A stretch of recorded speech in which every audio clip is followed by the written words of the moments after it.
And welcome dear students. आज हम 10th civics का पहला चैप्टर पढ़ने जा रहे हैं जिसका नाम है पावर शेयरिंग। तो इस कंसेप्ट को समझने से पहले मैं आपको दो कंट्रीज के बारे में यानी कि बेल्जियम जो एक यूरोपियन मुल्क है और श्रीलंका जो एक एशियन मुल्क है, इनके बारे में एक वीडियो दिखाने जा रहा हूं। उसके बाद इस वीडियो को देखने के बाद जो है हम आज का कॉन्सेप्ट समझने की कोशिश करेंगे। So enjoy the video first. ये वीडियोस दिखाने का मेरा मकसद सिर्फ ये है कि मैं आप के सामने इन दो छोटी छोटी कंट्रीज के बारे में डिफरेंस ला सकूं, डिफरेंस आपके सामने दिखा सकूं।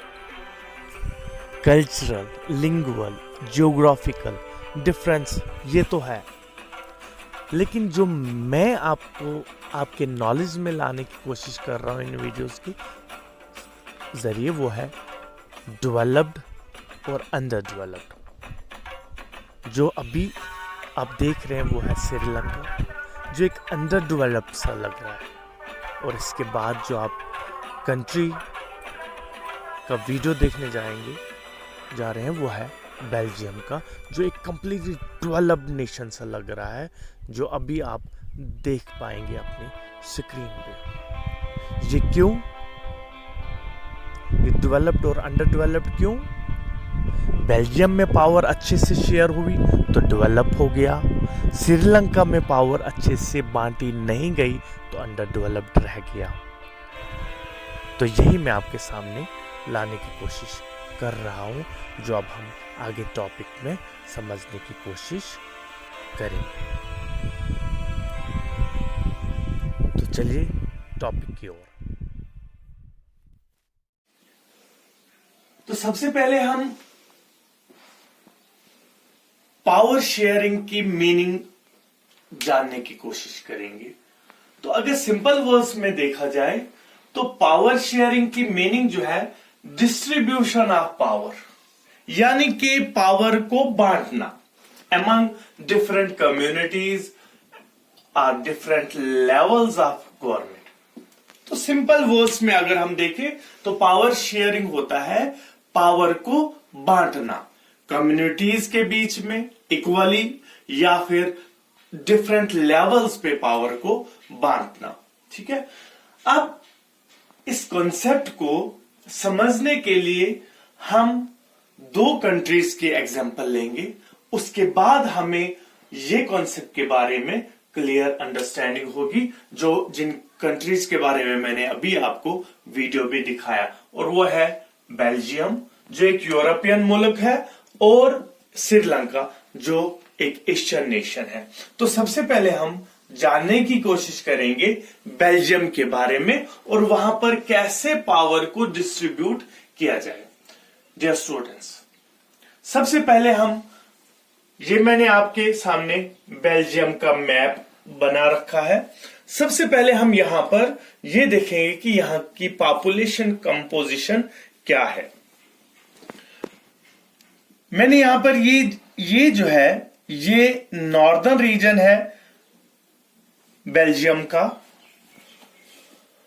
जिसको हम फ्लेमिश रीजन भी बोलते हैं। ये रीजन जो है ये डच डोमिनेटेड है, यहां पर डच पीपल मैक्सिमम रहते हैं। बेसिकली बेल्जियम में क्या है, वहां की जो पॉपुलेशन कंपोजिशन है डच 59% है, फ्रेंच 40% है और 1% जो है वो है जर्मन स्पीकिंग, यानी कि डच स्पीकिंग, फ्रेंच स्पीकिंग और जर्मन स्पीकिंग। डच स्पीकिंग जो है वो मैप पे मैं आपको दिखाऊंगा कि वो जो है नॉर्दर्न पार्ट में, जिसको हम फ्लेमिश भी बोलते हैं, फ्लेमिश रीजन भी बोलते हैं, इसमें ज्यादा डोमिनेट करते हैं, यानी कि ज्यादा पॉपुलेशन उनकी इस नॉर्दर्न। और ये जो साउथ पार्ट है जिसको हम वेलोनिया पार्ट भी बोलते हैं, वेलोनिया रीजन भी बोलते हैं, सॉदर्न पार्ट में, यहां पर डोमिनेशन किनकी है, वो फ्रेंच की है। और 1% जर्मन जो है वो मिक्स रहती है। ये पॉपुलेशन कंपोजिशन है फ्रेंच की। लेकिन जो बेल्जियम का कैपिटल है, जिसका नाम ब्रुसल है, बेल्जियम की कैपिटल जो है वो ब्रुसल है, यहां पर जो ये पॉपुलेशन कंपोजिशन है वो थोड़ा रिवर्स है। यहां पर पॉपुलेशन कंपोजिशन क्या है? फ्रेंच 80% रहते हैं और डच 20% रहते हैं।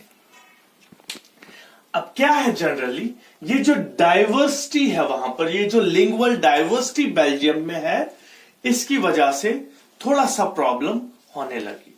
जनरली अगर देखा जाए तो कंट्री में डोमिनेशन है डच की, लेकिन डच वहां पर थोड़ा इग्नोर्ड क्लास है। क्यों?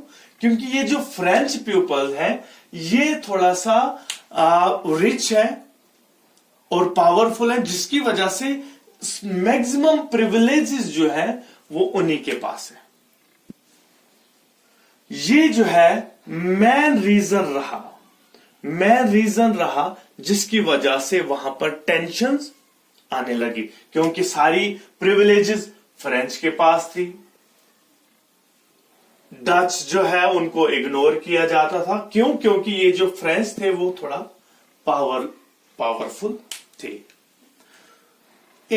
इस टेंशन से निकलने के लिए बेल्जियम का कॉन्स्टिट्यूशन ऑलमोस्ट 3 बार जो है उसको अमेंड किया गया, बट टेंशंस खत्म नहीं हुआ, कोई सोल्यूशन नहीं निकला इन प्रॉब्लम्स का।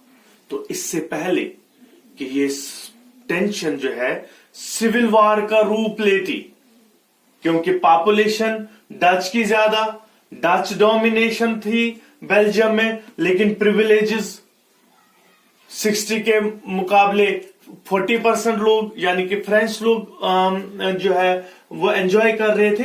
तो सिविल वॉर होने का खतरा बढ़ रहा था बेल्जियम में।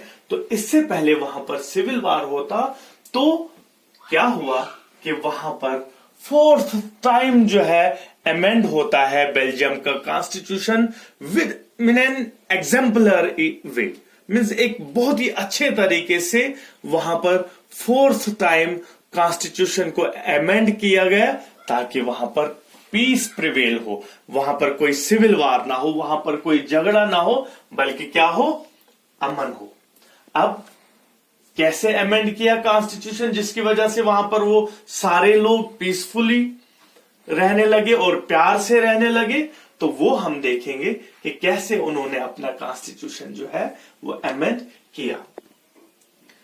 तो पहला पॉइंट, उन्होंने जो सेंट्रल गवर्नमेंट के मिनिस्टर्स जो थे उनकी नंबरिंग जो है उन्होंने इक्वल रखी, यानी कि अगर 100 मेंबर्स हैं वहां के सेंट्रल गवर्नमेंट में, 50 आपके फ्रेंच रहेंगे, 50 आपके डच रहेंगे, यानी कि इक्वल रिप्रेजेंटेशन रहेगी, किसी को ज्यादा नहीं, ना फ्रेंच ज्यादा रहेंगे ना डच ज्यादा रहेंगे, बल्कि कौन रहेगा, इक्वल रहेंगे। 50 अगर फ्रेंच के हैं, 50 डच के रहेंगे। तो एक जिससे मीन्स जिस पे ये दोनों जो है राजी हो गए, और सुपीरियरिटी जो थी, जो प्रिविलेजेस थी फ्रेंच की, वो यहां पर प्रिविलेजेस खत्म हो गई, बल्कि क्या हुआ, इक्वल शेयर हुआ।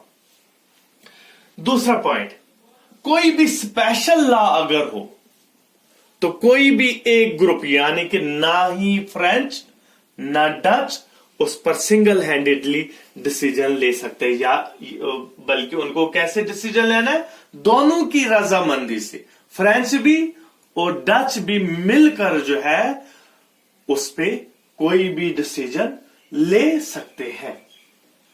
जो सेंट्रल गवर्नमेंट थी, जो सेंट्रल पावर थी, जो सेंट्रल गवर्नमेंट के पास पावर थी, उसमें से कुछ पावर जो है वो स्टेट गवर्नमेंट्स को ट्रांसफर की गई। क्यों ऐसा क्यों हुआ?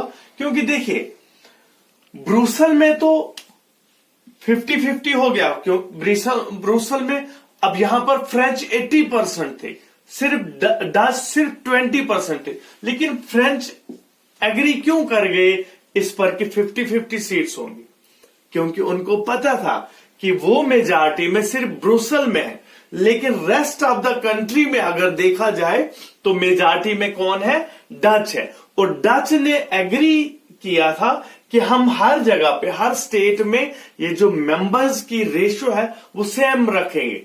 जब उन्होंने हालांकि मेजॉरिटी डच की थी बाकी पार्ट्स में ब्रुसेल्स के अलावा, वो रजामंद हो गए कि बेल्जियम की हर स्टेट में हम रखेंगे इक्वल जो है मेंबर्स रहेंगे यहां पर किसी भी असेंबली में। इसी बिना पर फ्रांस ने भी ब्रुसेल में माना कि इक्वल रिप्रेजेंटेशन होगी। अब क्या हुआ कि सेंट्रल पावर्स को पास किया गया मींस स्टेट गवर्नमेंट पे, और स्टेट गवर्नमेंट जो थी वो सबऑर्डिनेट नहीं थी सेंट्रल गवर्नमेंट की, वो बिल्कुल भी सबऑर्डिनेट नहीं थी। उनके अपनी पावर्स थी, सेंट्रल गवर्नमेंट की अपनी पावर्स थी। जैसे कि हमारे हिंदुस्तान में अगर देखा जाए तो 3 तरह की लिस्ट है, यूनियन लिस्ट है, स्टेट लिस्ट है और कंकरेंट लिस्ट। यानी कि स्टेट लिस्ट के अंडर जो है कुछ ऐसे सब्जेक्ट्स हैं जिन पर स्टेट्स को सेंटर से पूछने की कोई भी जरूरत नहीं। वैसे ही जो है वहां पर भी बहुत सारी ऐसी पावर जो है वो टोटली ट्रांसफर की गई थी स्टेट गवर्नमेंट पे, और यहां पर जो थी स्टेट गवर्नमेंट्स इंडिपेंडेंट थी और वो सबऑर्डिनेट नहीं थी सेंट्रल गवर्नमेंट। इनके अलावा स्टेट और सेंट्रल गवर्नमेंट के अलावा वहां पर थर्ड गवर्नमेंट भी थी जिसको कम्युनिटी गवर्नमेंट बोलते थे। यानी कि हर कम्युनिटी के पास, फ्रेंच कम्युनिटी के पास भी, जर्मन कम्युनिटी के पास भी और डच कम्युनिटी के पास भी अपनी गवर्नमेंट थी, और उनको भी अपने कुछ इख्तियारात दिए थे, जैसे कि अपने कल्चर के रिलेटेड या अपनी लैंग्वेज के रिलेटेड कोई लॉ बनाना है, कोई उसके रिलेटेड कोई कानून पास करना है, कोई कुछ भी करना है उसके रिलेटेड, वो पावर्स उन कम्युनिटी के पास, उन कम्युनिटीज के पास अपनी। यानी कि फ्रेंच जो है जर्मन कल्चर में कोई भी इंटरफेयर नहीं कर पाते, या डच वाले फ्रेंच में कोई इंटरफेयर नहीं कर पाते। उनने अपने कल्चर को कैसे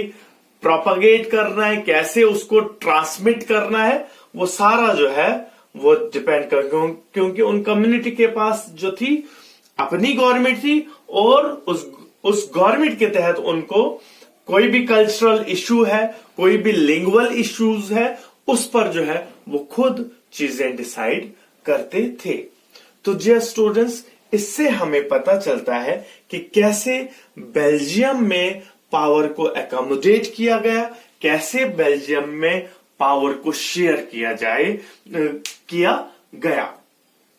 तो इसके बाद जो है हम अब ये देखेंगे कि श्रीलंका में कैसे पावर को शेयर किया गया।